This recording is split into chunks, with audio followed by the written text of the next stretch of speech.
Well done. You completed your distance learning towards becoming a marriage officer for your ceremony at Cheshire East Registration Service. We really do hope that you found these sessions informative and useful, and that you now understand a little bit more about your role with us. Just to recap our learning, you might remember way back in session 2, we looked at the certificates for marriage, or as we call them, the Blues, and what information can be found on them that will help you register a legal marriage. So who is getting married, where they're getting married. And we learned that there needs to be one per person and that they're valid for just 1 year. Without Blues, there is no wedding, the marriage isn't happening. From looking at the Blues, we then moved on to session 3, and Fiona went through all the questions that we need to ask of a couple before the ceremony actually takes place. In asking those questions, we need to make sure that we're asking them in a very prescribed manner, and that manner and those prescribed questions are actually laid down by legislation. It's a legal requirement that we ask them. But what we do need to remember, of course, in that making sure that we get the correct answers to those proper legal questions, is that it's actually the couple's big day as well. So we need to make sure that we're asking those questions as we should be, but also in a friendly manner, because this couple are going to be really nervous. They're just about to tie the knot. Have a go at asking the questions of your family, making sure that you ask them in that prescribed way, and you've got your sheet that shows you exactly how you ask those questions. The more familiar you become with the way they should be asked, means that they become more natural to you, which means that then they can be asked in a friendlier way when actually you're in front of a couple who are just about to get married.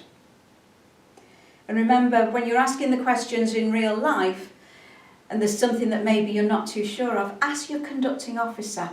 You really are there as a team. In session 4, Andrew spoke to us about our venues and the different ceremonies. And we have really 3 different ceremonies.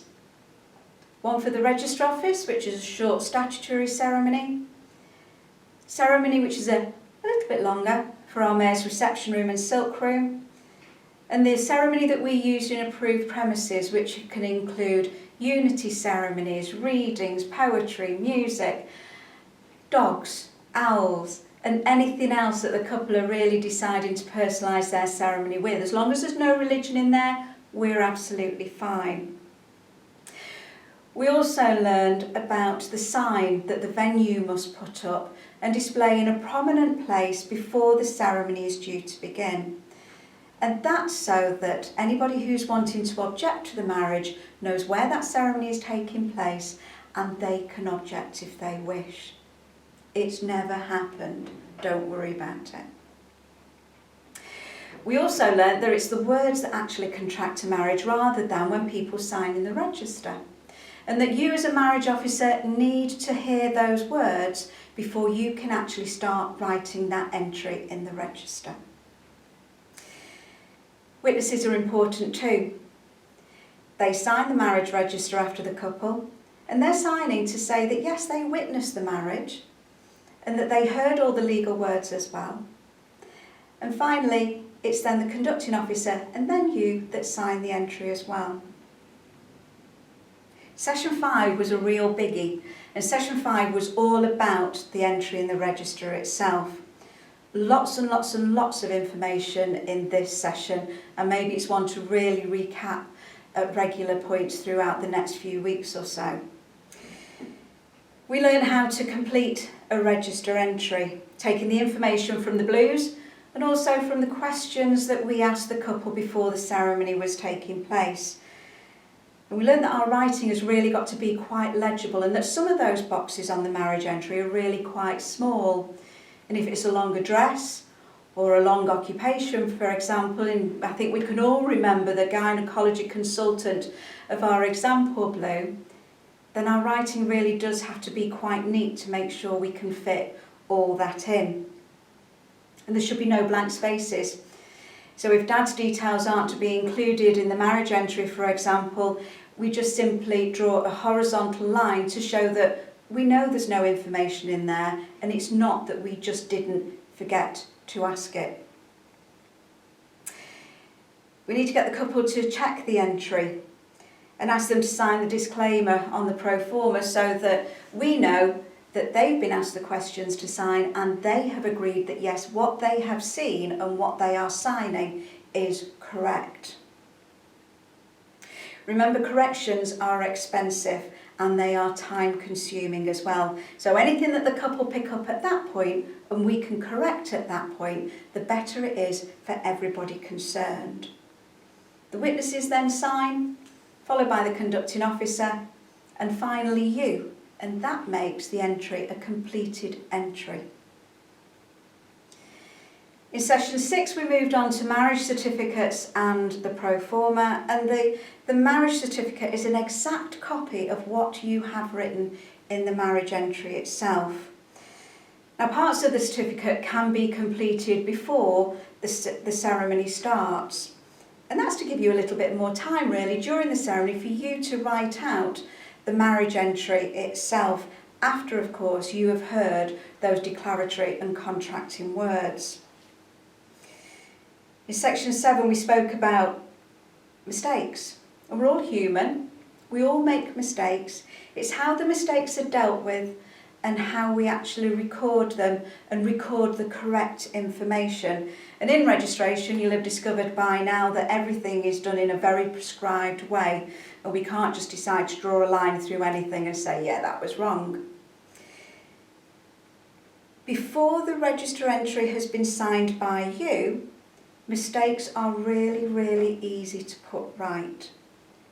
And your aid memoir is a written guide that helps with mistakes and how you correct the commonly made mistakes. If it's a mistake on a certificate, that's really easy. A certificate can be spoilt, and we talked about how you spoil a certificate, but also remembering that they are security stock and that they can't just be chucked in the bin afterwards. They need to come back to the office and they need to be dealt with in the appropriate way.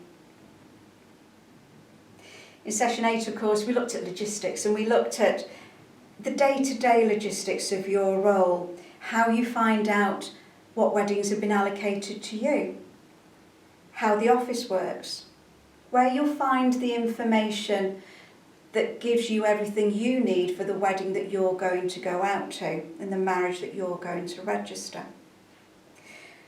We also did the important bits, and that's like how you claim for the hours that you work, if you're sick, how you let us know, and how you request leave.